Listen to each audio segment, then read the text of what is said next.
11:20, momento de hacer la última actualización de noticias internacionales de esta mañana. Isel Guerra está con nosotros aquí en el estudio. ¿Cómo está, Isel? Para revisar, Seba, lo que han sido las últimas horas en medio del conflicto en el Medio Oriente y este cese a las hostilidades bastante frágil que hemos estado revisando en estas últimas ya más de 24 horas. Pero ojo con denuncias que entrega el régimen iraní contra Israel, a quien está acusando de una violación del alto al fuego. Esto debido a lo que ocurría la jornada anterior en Líbano, que según las cifras del Ministerio de Salud de este país deja más de 200 personas fallecidas. La última cifra hablaba de 183 personas que perdieron la vida. Bueno, esta denuncia que hemos conocido durante esta jornada llega de parte del presidente iraní Masoud Pezeshkian, quien acusaba precisamente a través de una publicación en X de la agresión del régimen sionista. Planteaba él que viola flagrantemente el alto al fuego.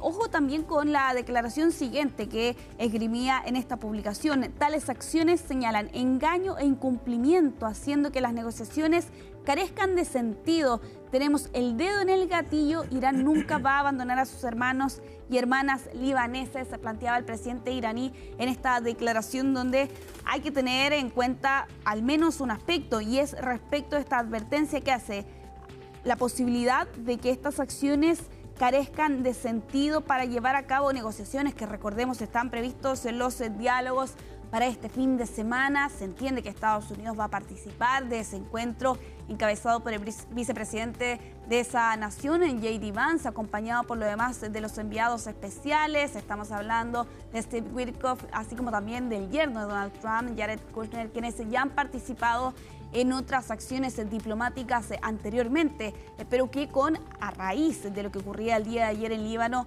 todo se ve bastante frágil.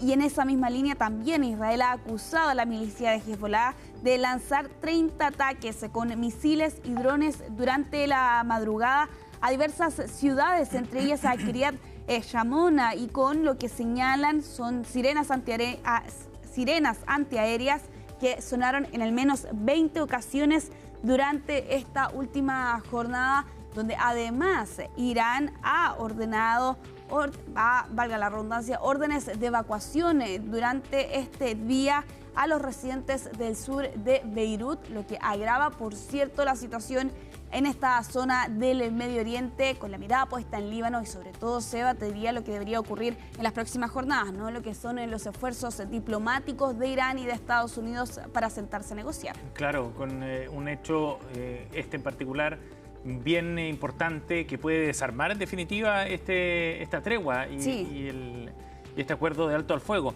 De hecho, en distintos medios norteamericanos se plantea esta idea de la presión que supone Israel para Estados Unidos por estos ataques al Líbano, porque pone en riesgo finalmente el acuerdo en su conjunto, más allá de la interpretación que está haciendo, por cierto, Israel, pero también Estados Unidos, de que este era un tema que no estaba en ese acuerdo de cese al fuego.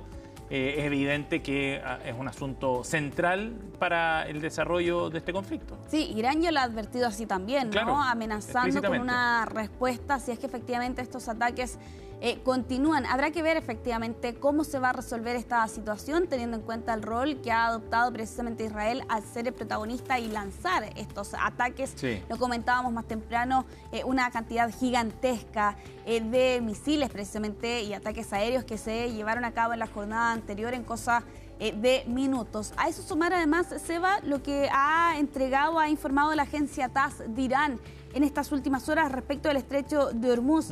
Se habla de una especie de cuota diaria para permitir el paso de barcos de 15 navíos al día. ¿No se hace alusión allí, Seba?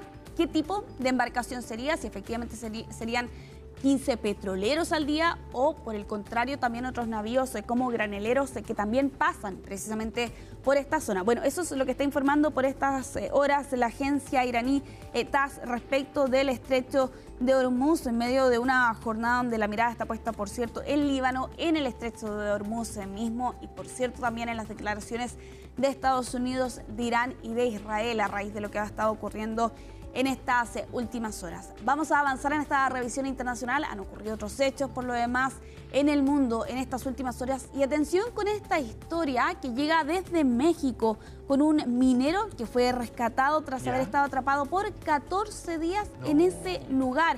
Estamos hablando de Francisco Zapata, un hombre de 42 años que resultó atrapado en un túnel subterráneo a 300 metros de profundidad, que además estaba inundado por un periodo de 2 semanas. Todo esto a raíz del derrumbe de un terraplén que llevó a que finalmente la presa de uno de los relaves se diera el pasado 25 de marzo y con ello, por cierto, se registrara este derrumbe en esta mina de oro allá en el estado de Sinaloa, y con 25 trabajadores, Sebas, que estaban en el interior. 21 de ellos lograron escapar, 4 quedaron atrapados y él era uno de esas personas que todavía no era localizada. De hecho, lo que vemos en las imágenes, en el registro, es precisamente ese momento cuando logran sacarlo, por cierto, de estos 300 metros de profundidad, los que estuvo durante estas últimas 2 semanas. Y claro, con un calvario que, sobre todo en las primeras horas tras el hallazgo, no había terminado, porque aquí los equipos de emergencia le dijeron precisamente a este hombre de 42 años, ok, te hemos encontrado, pero todavía hay que lograr sacarte de aquí. Claro. Y tuvo que permanecer así otras 20 horas con algunos suministros, por cierto. Allí se requería bajar el nivel de las aguas, que están viendo ustedes allí en pantalla, con esta historia que llega, por cierto, desde México, de este rescate de este minero que estuvo atrapado allí casi, más bien 2 semanas totalmente. Dramática historia, impresionante, afortunadamente con buen desenlace. Gracias, Isel, que esté muy bien.